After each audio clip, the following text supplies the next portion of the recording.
오늘은 최근에 MBC를 날리면 책을 내신 박성재 전 MBC 사장을 모셨습니다.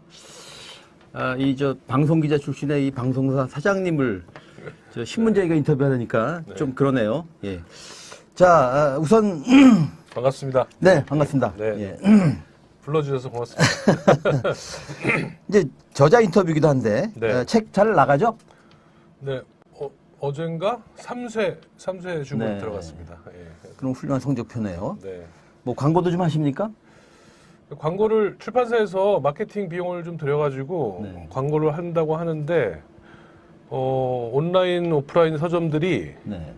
약간 광고를 꺼려하는 분위기가 있답니다. 짐작은 갑니다만 예. 왜 그런가요? 그러니까 좀 봐야 되겠는데 막 돈을 주고 광고를 한다고 해도 네. 평소와 다르게 약간 부담스럽다는 등 그런 반응들이 있나 봐요. 그래서 제가 며칠 좀 두고 보다가 네. 진짜로 뭔가 그런 분위기가 있으면 제가 좀 공개적으로 발언을 해볼까 생각 중입니다. 그러게요. 예. 눈치를 보는 거군요. 네. 그런데 책 제목이 MBC를 날리면입니다. 네.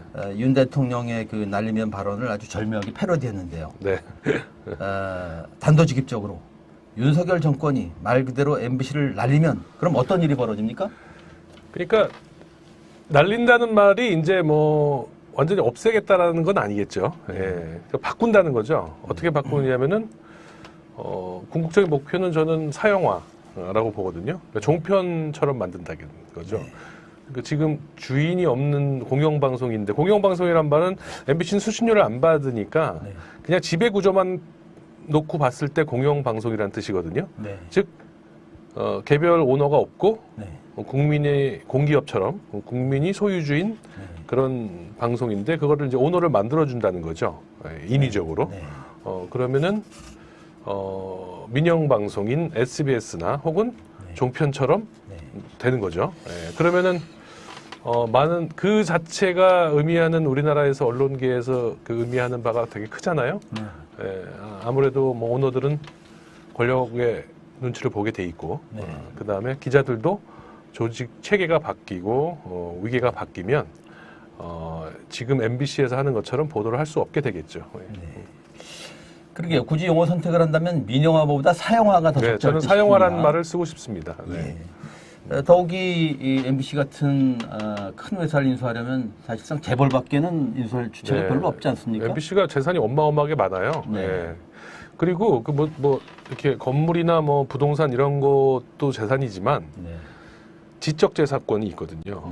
그러니까 예를 들면 디즈니라는 회사를 누가 인수한다고 친다고 하면 디즈니가 건물이나 땅으로 인수하는 게 아니잖아요. 디즈니가 가지고 있는 어마어마한 컨텐츠가 있잖아요. 가격으로 매길 수 없는. MBC도 60년 역사에 대한민국 방송계를 그동안에 주도해왔던 굉장히 많은 컨텐츠들이 있는데 그런 거를 어떻게 자산 평가를 할 것인가, 이런 거 나중에 문제가 될 텐데 거기까지는 안 가야 된다. 저도 생각하고 있습니다. 그렇군요. 이런 얘기를 제 책에 쓰셨어요. 공영방송 사장에게 제일 중요한 자질이 바른 저널리즘에 대한 신념이라고 생각을 했는데 그게 아니라 목에 칼이 들어와도 버틸 수 있는 배짱, 이렇게 이제 쓰셨습니다. 그러니까 공영방송 사장이 권력 앞에서 쫄면 안 된다. 그런 얘기가 있죠. 그런 얘기입니다. 단도직입적으로 역시 현 KBS, MBC 사장에게 해당되는 이야기입니까? 그렇죠. KBS는 이미 지금 사장이 바뀌는 과정입니다. 그러게요. 그런데 그 후보자인 박민 KBS 사장 후보자가 KBS 사장이 되면 과연 그렇게 할까요? 아니, 그렇게 원천적으로 불가능하죠. 왜냐하면은 권력이 내정한 사장이기 때문에 처음부터 그분을 시켜서, 저도 잘 아는 분인데 그분의 개인적인 어떤 평가는 차치하고 그분이 이제 이 KBS 사장에 내정되는 과정 자체가 철저하게 대통령이 누구를 내정했대더라. 한 두세 달 전부터 그 얘기가 돌았거든요. 그대로 진행이 돼 왔고, 마지막 다른 사람들이 다 떨어지거나 사퇴하고 혼자 남아서 지금 단독으로 찬반 투표를 거쳐가지고 된 거거든요. 여권 이사들의 그 투표만으로. 그러니까 이런 과정을 보면 그분이 권력으로부터 독립된 제대로 된 공영방송 저널리즘의 역할을 리드할 수 있을까는 저도 회의적입니다. 많이. 네. 예. 방송기자 출신 방송사 사장을 지낸 분으로서 네. 방송 경험, 경력이 전무한 사람이 사장이라는 건 어떻게 보세요? 그런 케이스가 좀 있었어요. 네. 예, 사실은 이거 뭐 노무현 대통령 때도 네, 정현주 사장, 그렇죠. 예, 네. 그 다음에 또 김중배 사장님도 그러네요. DJ 때, 네. 예, 그때만 해도 신문 출신 아무리 뭐 훌륭한 언론인들 하더라도 신문 출신이 사장이 되면 뭐 문제가 있는 거 아니야? 이제 이런 내부적인 그런 게 있었는데 네. 그 당시만 해도 KBS, MBC 거의 독점 시대였습니다. 지상파 독점 시대. 네. 종편도 없었고 지금처럼 유튜브가 있었던 시절도 아니고 네. 인터넷도 별로 없었고 그러니까 사실상 사장이 경영자로서의 역할은 크지 않았습니다. 잘 이렇게 저널리즘을 잘 지켜주면 네. 그래서 뭐 정현주 사장도 그렇고 김중배 사장님 때도 그렇고 MBC, KBS가 특히 그분들은 이제 한겨레나 동아일보 해직 기자 출신들이시고 그렇죠. 하니까 네. 언론인으로서의 역할을 정확하게 이해하시는 분들이었기 때문에 네. 큰 문제 없이 진행되는데 지금은 이제 저널리즘 부분은 떠나고 이 방송 콘텐츠 산업계의 경쟁이 굉장히 치열합니다. 유튜브도 있고 네. OTT도 있고 네. 또 종편들도 많이 생겼고 그러니까 그런 면에서 전문가적인 식견이 필요하다고 볼 수 있죠. 네. 그런가 하면 그 안영준 MBC 사장도 그러니까 사장이 될 당시 최종 면접에서 외풍의 흔들림 없이 뭐 맨 네. 앞에 서 있겠다. 네. 뭐 독립성과 공정성을 유지할 수 있도록 뚫리지 않는 방패가 되겠다. 네. 이런 얘기를 했는데 네. 이게 배짱하고 통하는 얘기겠습니다. 그렇죠. 제 후임 사장인 안영준 사장에 대해서는 전 진심을 뭐 의심하거나 그러진 않습니다. 예. 네. 문제는 안 사장이 날아간 다음이 문제라는 거죠. 예. 네. 그러니까 안 사장도 MBC의 언론인이고 뭐 제가 연임이 되든 안 사장이 그 뒤를 이어받았지만 그거와 상관없이 MBC 언론인들이 가야 할 길을 사장이 지켜주면 되는 거거든요. 네. 저는 그게 중요하고 그게 안 될 경우가 문제가 되는 거죠. 네. 그게 되도록 하려면은 방문진이 흔들리면 안 되겠습니다. 그럼요, 맞습니다. 네. 예. 다행히 이제 권태선 이사장이 네. 자리를 지켰습니다만 아직도 변수가 있나요? 변수가 많습니다. 네. 왜냐하면은 바로 내일 모레인가 뭐 10월 20일경에 그 방통위가 그 지난번 권태선 이사장 해임 정지 가처분 소송에 대한 이 항고를 했습니다. 그 판결이 20일쯤 나온다고 하고요. 다른 이사 한 분도 거기에 연계돼 있습니다. 그래서 만약에 또 법원에서 1심 때하고 다른 판단을 내리면 이사장과 이사가 또 날아갈 수 있는 그런 상황이고요. 네. 또 거기서 만약에 자리가 유지가 되더라도 개인에 대한 그 감사원법 위반 같은 에 대한 수사가 지금 진행되고 있습니다. 혐의가 있다고 해서 고발이 돼 있는 상태라서 네. 여러 가지로 하여튼 전방위적인 압박을 하고 있는 거죠. 네. 책에 보면은 이제 저널리즘에 대한 신념을 강조하셨습니다. 네. 뭐 진실 앞에 중립은 없다 네. 이런 말도 하셨는데 나름대로 저널리즘의 원칙에 대해서 그 입장을 좀 밝히신다면은 내가 생각하는 저널리즘 원칙은 이것이다라고 네. 할 만한 게 뭐가 좀 있으시겠습니까? 그러니까 진실 앞에 중립은 없다는 말을 제가 자주 하는 말입니다. 사실은 후배들 그 사장할 때부터 보도국장할 때부터 많이 그 얘기를 많이 했어요. 그러니까 되게 좋은 언론이다 뭐 그러면은 뭐 균형, 객관, 공정 이런 얘기 많이 하지 않습니까? 근데 그건 너무 당연한 얘기다. 누가 어느 언론사가 우리 보도가 편파적이라고 그러고 불공정하다고 주장하겠습니까? 그거는 굉장히 기본이에요. 그런데 문제는 객관이나 균형이나 중립이라는 가치에 숨어서 진실을 포기하거나 검증을 포기하는 언론이 돼서는 안 된다는 것이죠. 그게 이제 저의 일관된 주장입니다. 그러니까 후쿠시마 같은 상황을 봤을 때 우리가 도쿄전력의 자료를 가지고 IAEA가 발표를 하고 그것이 마치 객관적인 지표인 양 그것을 받아서 보도하면 우리는 언론인으로서 의무를 다했다라고 생각하면은 오산이라는 것이죠. 검증해야죠. 네. 근데 우리 언론인들이 일본까지 가서 그런 걸 검증할 수 있는 그 어떤 자격이나 능력이 되느냐는 두 번째 문제고 그런 노력을 하고 있느냐. 라고 분명히 질문할 수가 있거든요. 즉 처음에 어떤 이슈가 터졌을 때 그것을 보도하고 받아서 보도하고 발표를 보도하고 발언을 보도하고 이런 것들은 기본적인 팩트고 그 다음에는 그 정치인의 말이 사실인지 그 주장이 검찰의 주장이 맞는 것인지 어차피 검찰의 입장도 법원 가면 다 원오브 댐이잖아요. 그런 것들을 검증하는 노력을 해야 된다. 그리고 그런 검증하는 노력은 아무나 못한다. 기자라는 타이틀 달았다고 해서 다 되는 게 아니다. 훈련받고 이 제대로 된 교육을 받은 기자들이 할 수 있다라는 것이죠. 그래서 저는 이 공영방송 시스템 같은 게 되게 중요하고 또 뉴스타파 같은 독립언론의 시스템이 되게 중요하고 이런 얘기를 하고 싶은 겁니다. 네. 그러니까 두 공영방송 물론 다른 공영방송도 있습니다만은 네. 대표적으로 이제 양대 공영방송 KBS, MBC 중에서 이미 그 지배구조가 바뀐 KBS는 그렇다 치고 네. MBC가 그 정말 역할을 제대로 해야겠군요. 그렇죠. 예. 네. 그 MBC 기자들이 나름 훈련이 돼 있습니다. 하도 네. 많이 겪어봐가지고 네. 뭐 예전부터 이명박 후보 때 BBK 검증도 열심히 했고요. 그래서 엄청 고생 많이 했죠. 근데 나중에 다 진실로 드러나지 않았습니까? 이 BBK 문제도. 네.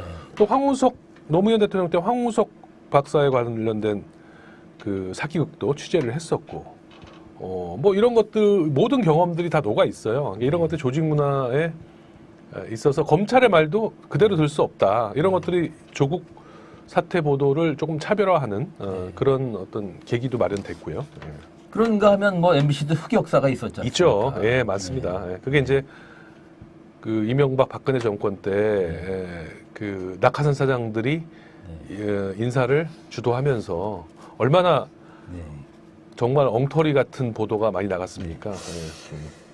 그래서 이야기인데 지난번에 업무더난 출연하셨을 때 네. 공영방송에 오적을 꼽아달라 했더니 네. 김장겸 전 MBC 사장 그 당시 꼽혔어요. 예. 그 중에 한 명. 한 명이죠. 네. 근데 며칠 전에 대법원이 노조 탄압 등 부당 노동 행위로 김장겸에게 징역 8개월, 집행유예 2년 원심을 확정했지 않습니까? 네, 맞습니다. 예. 네. 김장겸, 왜 한마디로 공영방송의 공적입니까? 그러니까 이제 공영방송의 공적이라기보다는 MBC에서 굉장히 많은 잘못을 저질렀고 이런 것들이 이제 법원 판단으로 지금 확정된 사람입니다. 특히 이제 이 양반이 그 유죄를 받은 거는 주로 노조를 탄압했다는 건데 사실은 저널리즘, 보도, 이 양반이 보도국장, 세월호 때 보도국장이었고 그 다음에 보도본부장을 거쳐서 사장이 됐습니다. 그러니까 한마디로 보도국장, 그 전에 또 정치부장을 했어요. 네. 그러니까 정치부장, 보도국장, 보도본부장, 사장. 네. 그러니까 최요직의 코스를, 엘리트 코스를 밟아서. 그 측면만 보면 아주 커리어 패스가 그렇죠. 그런데 문제는 그때 그분이 승승장구하는 거에 비례해서, 반비례해서 MBC의 신뢰도가 계속 추락했습니다. 네. 즉, MBC 뉴스 혹은 MBC 시사 프로그램의 신뢰도가 추락했다는 것이죠. 그래서 제가 복직할 때 보니까 그 사람이 이제 해임되고 복직을 했는데 항상 KBS와 함께 신뢰도 1, 2위를 다투던 MBC가 한 7, 8년 만에 신뢰도가 한 10위권. 네. 방송사 중에 거의 바닥권으로 떨어져 있더라고요. 네. 이것은 바로 그 사람이 김장겸 씨가 임명했던 간부들이 이끌던 MBC 뉴스들이 한마디로 시청자들의 신뢰를 잃을 수밖에 없었다. 그 이유는 뭐 세월호 보도에서도 세월호 유족들을 폄하하고 마치 뭐 때를 쓰는 것처럼 묘사를 하고 뉴스에서 심지어 촛불 시위가 벌어질 때도 MBC 뉴스가 태블릿 PC를 가지고 시비를 막 걸고 뭐 이런 식으로 굉장히 사람들의 상식과 어떤 이런 게 뒤떨어지는 그리고 가진 자의 편에 서고 정권의 편에 서는 그런 보도를 많이 해왔거든요. 그런 걸 시청자들이 다 안다는 거죠. 그러니까 MBC 뉴스가 추락할 수밖에 없었죠. 그런 거에 책임을 져야 할 사람이라는 거죠. 그런 과정에서 당시 김장겸 사장이 보도에 간섭을 했다는 거죠? 나는 그렇게 봅니다. 저는. 예. 알겠습니다. 그런데 제가 읽어보니까 저는 이제 MBC를 알리면 이 책에서 인상적이었던 구절이 말이죠. 이렇게 얘기를 하셨어요. MBC 사장은 보도에 간섭하지 않지만 책임은 진다. 그럴 수밖에 없죠. 네. 책임져야 됩니다. 왜냐하면은 근데 또 간섭은 못하게 해요. 네. 제가 그 국장 때는 그래도 그날 뉴스가 어떻게 나가는지 다 있지 않습니까? 네. 컴퓨터 모니터. 근데 사장은 그 아이디를 안 줍니다. 네. 사장은 자기 아이디로 접속하면 보도 시스템에 들어갈 수가 없습니다. 네. 예, 그리고 그날 뉴스가 뭐가 나가는지 절대 말을 안 해줍니다, 저한테. 네. 그 보도, 혹시 중요한 게 있으면 보도본부장한테 한번 물어봐요. 네. 오늘 우리 뉴스는 뭐 이 뉴스가 어떻게 처리됩니까? 라고 물어보면 보도본부장이 그때서야 뭐 이렇게 나간다고 합니다. 말해주면 아, 그럽니까? 그러고 저는 그냥 말합니다. 그냥 평가를 못 합니다, 제가. 그런데 잘못되면 제가 욕먹죠. 네. 왜냐면 MBC의 대표라는 거는 MBC 저널리즘의 대표이기도 하거든요. 네. 그러면 MBC 언론인들이 만든 프로그램에 대한 책임은 또 사장이 져야죠. 근데 만에 하나 네. MBC의 지배구조가 바뀌고 사장도 바뀐다면 그러면 그런 원칙이 무너질 거로 보십니까? 네, 무너질 거로 봅니다. 예. 네. 왜냐하면은 욕을 먹어도 사장은 책임을 안 지려고 할 겁니다. 네. 예, 지금까지 다 그랬어요. 김재천 사장도 그랬고, 예. 안강원 사장 그리고 자기 보도가 잘 되고 있다, 문제 없다라고 주장하는 거죠. 심지어 그 김장겸 사장 보도본부장 때 박문진 이사님들이 그때 그랬어요. MBC 뉴스 좋다.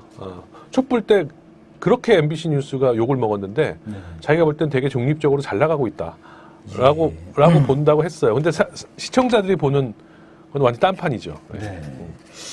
아, 그러니까 김장겸 전 사장이 현 KBS MBC 사장한테는 반면 교사고, 네. 어떤 측면에서는 이제 그 박민 후보자에게는 롤 모델이 될 수 있는 사람 같네요. 그건 모르겠습니다. 한번. 예. 사장 그 재임 중에 공영방송 사장은 저널리즘으로 평가받는다. 네. 이런 신념을 이제 네. 지키셨고, 그런 신념을 지키는 데는 앞서 해직 5년 반이셨나요? 네, 네, 네. 5년 반 동안 해직 기자 시절 네. 뭐 무관치 않아 보입니다. 네. 해직 기자 시절 얘기를 좀 들어보고 싶은데, 그 시절 직업을 잃고서 무엇을 네. 얻으셨습니까?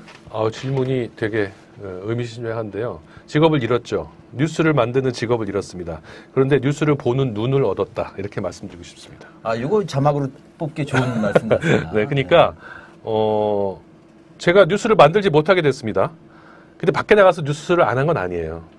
제가 뉴스타파에서 활동을 좀 했거든요. 그렇죠. 예, 네. 뭐 다른 사업도 좀 했지만, 그리고 그 다음에 SNS와 인터넷 활동을 제가 좀 열심히 하면서 소위 집단 지성이 어떻게 흘러가는지를 보게 됐습니다. 왜 그때 제가 해직 기간 동안에 대한민국 현대사에서 굉장히 큰 사건이 두 개가 일어났습니다. 하나가 세월호 참사고, 두 번째가 촛불입니다. 그 촛불과 탄핵.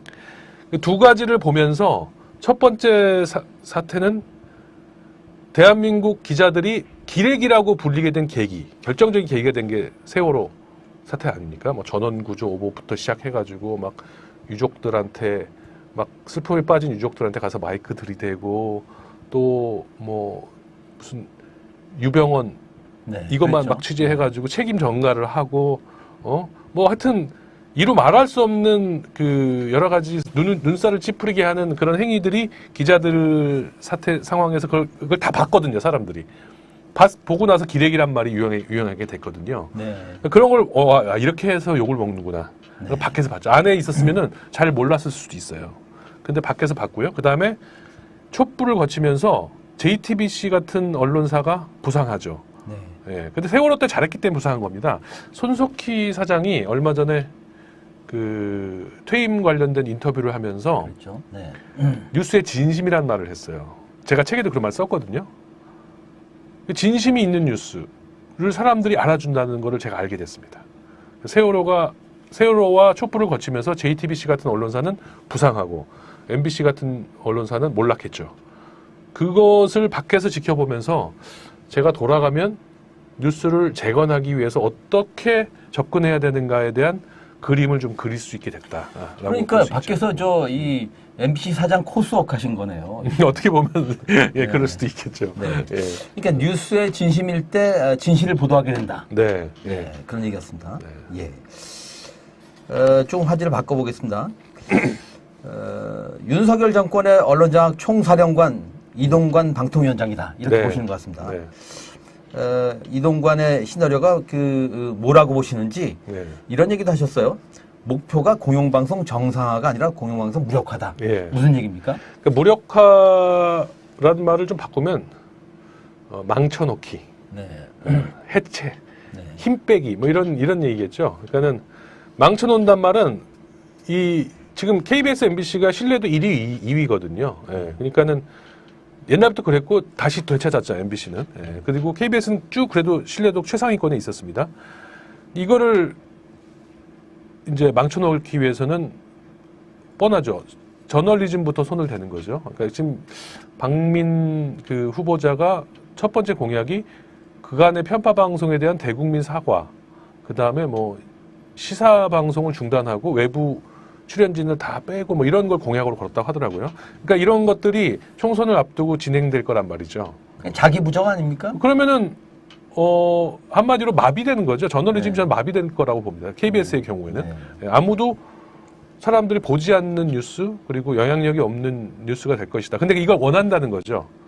그리고 1TV는 그렇게 힘을 빼서 수신료도 확 줄였으니까 네. 수신료 수입이 지금 팍팍 줄고 있지 않습니까? 네. 수신료가 줄인 상태에서 1TV는 무력화시키고 2TV는 쪼개서 민영화로 사용화를 시키는 그게 이제 궁극적인 목표가 될 것이다.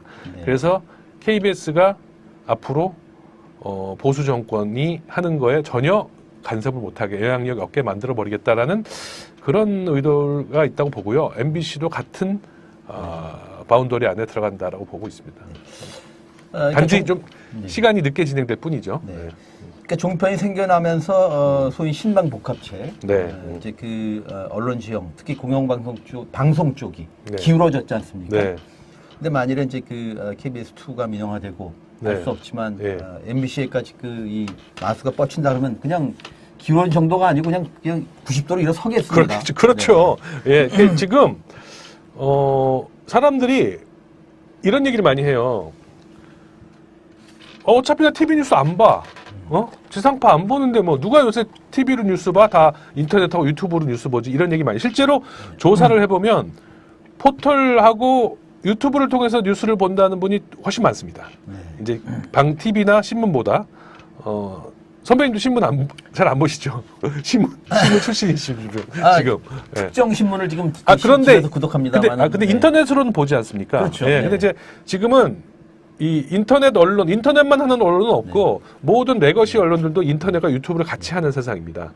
따라서 그러니까 플랫폼이 바뀌었을 뿐 뉴스 의존도는 그렇죠. 여전하다. 예, 네. 그러니까 그게 첫 번째입니다. 그러니까는 우리가 지상파 TV 뉴스나 신문을 안 보고 유튜브랑 인터넷만 본다고 생각하지만 사실은 인터넷과 유튜브에도 레거시 미디어의 뉴스가 굉장히 영향을 많이 발휘하고 있다라는 게 첫 번째고, 두 번째는 이 TV만 죽이려고 하는 게 아니고 인터넷도 이제 장악을 하려고 하고 있습니다. 지금 방심위에서 벌어지고 있는 그렇죠. 일이 그렇지 않습니까? 특히 네이버나 다음은 사업자잖아요. 기업이고. 특히 그 네이버나 다음이라는 포털이 하는 뉴스 서비스는 그 사업의 아주 일부분일 뿐이지만은 일면에 손님들을 끌기 위해서 뉴스를 배치하는 것이거든요. 네. 예. 그러다가 이제 엮여버리는 바람에 언론사들의 수익 구조하고 지금 놓지도 못하고 네. 네이버 다음에서 뉴스 하기 싫다는 그 내부 분위기도 꽤 있어요. 맨날 네. 욕만 먹으니까. 예. 근데 네이버 다음은 굉장히 쉽게 정권이 요리할 수 있죠. 그러니까 네이버 다음에서 기사가 내려가거나 아니면 퇴출이 되면 그 언론사는 사실 허가나 등록이 폐지된 거랑 똑같은 효과를 발휘하게 되는 거죠. 네. 예, 마찬가지입니다. 유튜브도 구글이잖아요. 네. 구글도 다 글로벌 기업이긴 하지만 국내 구글 코리아가 국내 이 유튜브는 관리한단 말입니다. 거기를 성동격서죠. 그러니까 거기를 때리면 네. 말을 듣게 돼 있지 않을까 저는 그렇게 생각합니다. 그럼 이제 말 안 듣는 유튜브 가장 대표적인 게 뉴스타파 같은 거겠죠. 네. 거기는 유튜브에서 날아갈 수 있습니다. 저는 그렇게 봅니다. 네. 그게 아주 이동관 씨의 큰 그림이겠군요. 네. 이동관 방통위원장이 주도하겠지만 네. 책에 보니까 이제 김은혜 홍보수석이 MBC 입사 동기던데. 네, 동기입니다. 오빠라고 부른다고요? 사석에선 옛날에 예. 그렇게 불렀습니다. 네. 김은혜 홍보수석, 윤천 문체부 장관의 역할도 좀 있겠죠? 글쎄요, 잘 모르겠는데요. 그것까지는 잘 모르겠고 이동관 씨가 아마 거의 뭐 80% 90% 이상 하지 않을까 예. 이렇게 봅니다. 알겠습니다. 아마 문체부는 문체부대로 뭐 굉장히 할 일이 많겠죠. 유인천 장관도 있을 때 블랙리스트 그랬었죠. 가지고 논란이 많았지 않습니까? 뭐 한예종 항지우 총장도 날아가고 그때 뭐. 그렇죠. 예, 근데 뭐 사실 유인천 장관은 별로 처벌 안 받고 지나갔거든요. 그랬죠. 예, 그것도 그게 아이러니입니다. 예, 그게 이동관도 그렇고 유인천 그러네요. 장관도 그렇고 둘 다 기소를 안 당했어요. 그게 저도 이상합니다. 그러네요. 예, 근데 네. 그 당시에 블랙리스트 사건을 추사하던 사람이 서울중앙지검장 윤석열 지검장이잖아요. 그렇죠. 네. 한동훈 3차장이 네. 이 또 국정원 블랙리스트 사건 다 조사했고, 예. 그러게요. 그러니까 그 과정에서 유인촌이나 이동관 씨가 어떻게 기소를 안 당하고 살아남았는지 의문이고, 뭐 설마 이런 집권을 내다보고 글쎄요. 혹자는 그 뭐 이렇게 얘기해요. 뭐 이게 그 직권남용 같은 혐의를 걸어야 되는데 네. 그게 이제 공소시효 문제가 좀 있었다. 뭐 네. 7년인가 뭐 하면서 뭐 이런 얘기도 하고 그러는데 아니면 이렇게 정말 원대한 계획이 있었는지 예, 뭐 그건 잘 모르겠습니다. 아, 그런 정도의 선견지명이 있는 사람들 같진 않은데요. 그럴 것 같진 않습니다. 예. 예. 아까 이제 손석희 전 JTBC 앵커 얘기를 하셨습니다만은 저도 그 인터뷰 기사를 봤는데 네. 이렇게 얘기를 했어요. MBC는 지금 폭풍 전야다. 네. 제가 안에 있는 사람이라면 뭐든 하려 했을 것이다. 네. MBC의 내일 어떻게 내다보십니까? 만나면 좋은 친구로 남을 수 있을까요? 그럼요. 남을 수 있습니다. 하기에 따라서. 근데 이제 어려워질 거예요. 왜냐하면은 사장이 바뀌면 사장을 바꾸는 거는 내부 사람들이 막을 수 없지 않습니까? 네. 그거는 방통위가 이사진을 해임하고 그 해임이 법적으로 인정이 되면은 게임 끝나는 거거든요. 그러면은 그 사람들이 사장을 바꾸면 그것까지 못 막습니다. 그리고 사장이 자신의 인사권을 행사해서 주요 국장들을 갈아쳐 버리는 순간 이제 콘텐츠가 바뀌는 거거든요. 네. 그러면 거기까지는 막지 못하겠지만 그 다음에 내부에서 위로부터의 어떤 부당한 지시를 거부하고 언론인으로서 저널리스트로서 뭐 예능이나 드라마에 이런 걸 요구할 수는 없겠지만 저널리스트를 하면은 부당한 짓을 거부하고 싸우고 내부에서 저항하고 그것을 알리고 하는 노력들은 계속 해야 된다. 힘들더라도 네. 뭐 징계받는 사람도 나올 수 있고 최악의 경우 저처럼 해고자가 나올 수도 있고 하겠죠. 근데 저는 요새 그런 얘기를 많이 합니다. 이 우스갯소리처럼 많이 하지만 인생 길게 봐. 네. 나 잘렸다가 사장 됐잖아. 예, 뭐 그러네요. 예, 그러니까 뭐 해고다란 얘기가 아니라 네.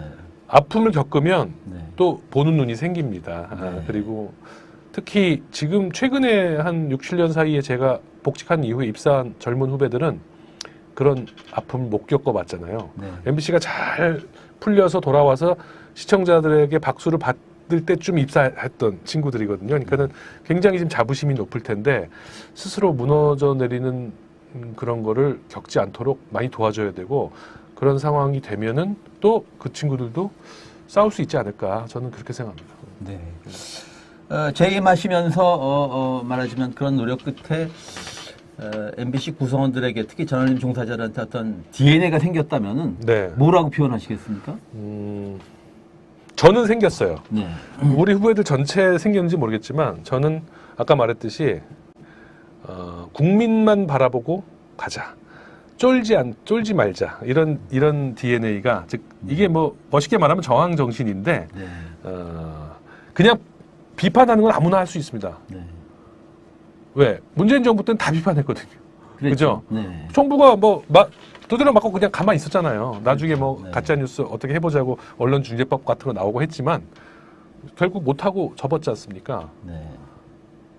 그러니까 이 문재인 정부 같은 정부를 비판하는 건 굉장히 쉬워요. 용기도 필요 없습니다. 그러니까 언론 네. 환경이라는 변수를 무시하고 할 수 있는 얘기가 아니군요. 그렇죠. 네. 예. 그런데 이명박 박근혜 정부나 윤석열 정부가 들어왔을 때 그렇게 행동할 수 있는 언론인이 진짜 권력을 견제하고 비판하는 언론인이죠. 네. 네. 어떤 이슈든 간에 그게. 예. 그러니까 뭐 꼭 무조건 정부를 비판해야 되는 게 아니라 권력자가 하는 말을 권력자의 발언과 행동을 반드시 검증해야 되고 또 무조건 욕할 수는 없죠. 말이 맞는 얘기인지 우리가 검증해야 될 거 아닙니까? 그런 거를 도외시하고 자꾸 우리는 그냥 받아쓰고 뭐 검찰이 얘기하면 그냥 그대로 쓰고 네. 뭐 좀 쫄리면 50대 50으로 받아쓰고 네. 이쪽 주장 저쪽 주장 그러면 다 한 것처럼 이렇게 되는 분위기가 점점점 세지고 있습니다. 네. 지금 언론사에서. 댓글창 한번 읽고 가겠습니다. 허위 발언을 전하는 따옴표 보도도 객관 보도라고 주장하더군요. 그렇죠. 네. 저도 지금 그런 예. 얘기로 말씀드린 건데. 요건 이 박사장님에 대한 찬사인데 해직이 더 큰 기자를 만들었군요. 기사를 보는 눈. 네. 이렇게 댓글이 올랐습니다. 고맙습니다. 네. 우리 언시국 회원인 그 오태규 좋은 기사 연구 모임 대표가 박사장님 책에 대해서 이제 서평을 썼는데 이런 대목이 있어요. 보도국장 때 추락한 시청률을 최고로 끌어올리고 사장 때는 3년 연속자를 기록했다는 그의 성과를 높이 평가한다. 기자로서도 경영자로서도 손색이 없다. 저도 숭고합니다. 고맙습니다. 네. 그런데 왜 연임이 안 됐습니까? 그래서 잘 모르겠습니다. 공영방송 사장 선임 시스템에 어떤 문제가 있나요? 당시에 새로운 시스템이 도입됐는데 156명인가 뭐 시민평가단이 도입돼가지고 그분들이 이렇게 한 20분 정도 PT를 하고 토론을 한 다음에 투표를 하게 했어요. 네. 거기서 제가 떨어졌어요. 그 시간이 얼마였다고요? PT를 20분 정도 하고 그 다음에 이제 이 질의응답이 좀 있었는데 그 질의응답이 뭐 그냥 비슷비슷한 얘기였습니다. 네. 그러니까 이제 거기서 떨어졌는데 그게 진영 대결로 가버렸습니다. 그러니까 네. 그 중에 세 분 중에 한 분이 후보가 약간 이 보수적인 입장에서 제가 마치 진보나 아니면 민주당의 편향적인 사장이었던 것처럼 공격을 막 하셨어요. 그러게요. 그러니까 저도 그 기사를 찾아봤는데, 예. 뭐, 민주당 편향 이런 언급도 했고, 또 한 분은 무슨, 박사장님에 대해서 무슨 사법 리스크 그런 얘기도 했더군요. 네, 네. 그러니까 이 수기가 이루어질 만한 충분한 시간과 기회가 주어지지 않은 거 아닌가요? 근데 그게 다 제가 볼 때는 다 잘못된 허위 정보나 혹은 네. 굉장히 그 팩트를 무시한 주장이었거든요. 근데 거기에 대해서 내가 반박할 기회를 안 줬죠. 그러니까 뭐 물론 제가 이제 떨어졌기 때문에 이 스포츠 게임에서도 패자가 네. 룰을 따지면 안 됩니다. 저는 거기에 대해서는 뭐 더 이상 그걸 평가하고 싶은 생각은 없고 다만 좀 더 보완할 점이 있다면 좀 MBC에 대해서 연구가 돼 있고 좀 공부가 돼 있는 분들로 좀 해야 된다. 너무 여론조사 회사에서 그냥 인구, 성별, 나이 이런 거 해가지고 그냥 이렇게 100몇십 명을 해가지고 모셔온 거거든요. 그런 소위 분들은 고관여 집단이 아니고 그냥 그렇죠. 대표성만 그냥. 그러니까 저는 이런 생각도 했어요. 그러니까 네. 그분들이 분명히 전혀 관심이 없다가 MBC 사장 뽑으라고 오라니까 가볼까 하고 오셨을 거란 말입니다. 그럼 오시면서 이렇게 검색도 하고 하셨을 거 아니에요. 네. 근데 당시에 국민의힘 의원들이 저를 엄청 공격했어요. 네. 뭐 무슨 횡령, 배임, 뭐 탈세 이런 단어를 동원해가지고 다 지금 저 무혐의 받았는데 그걸 가지고 내가 무슨 큰 죄를 저지른 경영인자인 것처럼 그런 것도 영향을 좀 미치지 않았을까 저는 그렇게 봅니다. 네. 이게 스포일링이 되겠습니다만은 저자로서 네. MBC 라디오의 저자로서 독자에게 꼭 읽히고 싶은 대목 한 군데를 골라서 직접 읽어주시면 좋겠습니다. 그럴까요? 네, 네. 예. 밑줄 그어가면서 읽을 만한 대목을 하나 골라서 저는 소개해 그냥 주시죠. 네. 그러면 마지막 쪽에 예. 제가 이 마지막 부분을 말씀드리겠습니다. 왜냐하면 저는 신뢰를 얻기 위해서 우리가 어떻게 해야 하는가. 네. 나는 시청자 수준을 믿어야 된다는 늘 생각하거든요. 네. 자, 나는 집단 지성의 힘을 믿는다. 이미 디지털 미디어 세상에서는 언론인과 수용자의 경계가 허물어지고 있다. 시민들이 언론 기사를 검증하고 전문가들이 정정 보도를 내는 세상이다. 좋은 언론인은 응원받고 기레기는 심판당한다. 포털에 매일 수백 개씩 올라오는 받아쓰기 기사는 잊혀지지만 진실을 좇는 탐사 보도는 주목받고 공유된다. TV 뉴스 시청률은 낮아졌지만 훌륭한 리포트는 수백만 조회수를 기록하며 인구에 회자된다. 바닥에서 올라간 MBC의 신뢰도 역시 구성원들의 노력을 집단 지성이 인정해준 덕분이다. 지금 MBC가 마주한 위기는 정권이 어떤 이유를 들이대도 언론 탄압이다. MBC가 오직 국민만 바라본다면 이겨내지 못할 위기는 없다. 이 말을 했습니다. 네, 아주 좋았습니다. 네. 자, 시간이 많이 가서 이거 정말 예순으로 답해 주시면 되겠는데 세월호 현장에서 취재 기자가 기레기 취급받던 MBC가 네. 신뢰를 회복한 것은 구성원들의 노력을 우리 사회의 집단지성이 수용했기 때문이다. 네. 라고 주셨습니다. 네. 공영방송의 위기, 나아가 한국 언론의 위기를 우리 국민이 혹은 방송 종사자들이 결국 극복할 거로 보십니까? 어렵지만 그렇게 가야 되고 뭐 그렇게 갈 수 있을 거라고 봅니다. 예. 예. 국민들이 현명합니다. 네. 제가 뭐 쭉 보면서 많은 걸 느끼고 있습니다. 네. 마지막 질문입니다. 네. KBS, MBC 공영방송 종사자들 네. 또 깨어있는 시민들에게 어떤 이야기를 하시고 싶습니까? 우리 종사자들에게는 우리 공영방송의 선후배들에게는 이런 말씀을 드리고 싶습니다. 저도 그랬지만 쫄지 말자. 그리고 반드시 이겨낼 수 있다라는 확신으로 임하자라는 얘기를 하고 싶고요. 시민들한테는 순망치한이라는 말씀을 드리고 싶어요. 아까도 말씀드렸듯이 공영방송이 무너지면 다른 언론도 무너집니다. 예. 공영방송이 있으면 유튜브도 살고 인터넷도 지킬 수 있지만 MBC, KBS가 무너지면 그 나머지도 못 지킨다. 저는 이 말씀을 드리고 싶습니다. 일반 시민이 할 수 있는 일이 그럼 뭐가 있을까요?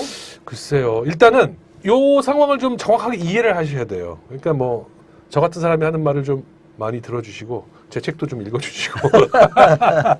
네. 네. 네. 이 책입니다. 네. MBC를 알리면 책이 좀 많이 팔리기를 기원합니다. 네, 잘 네. 팔리고 있습니다.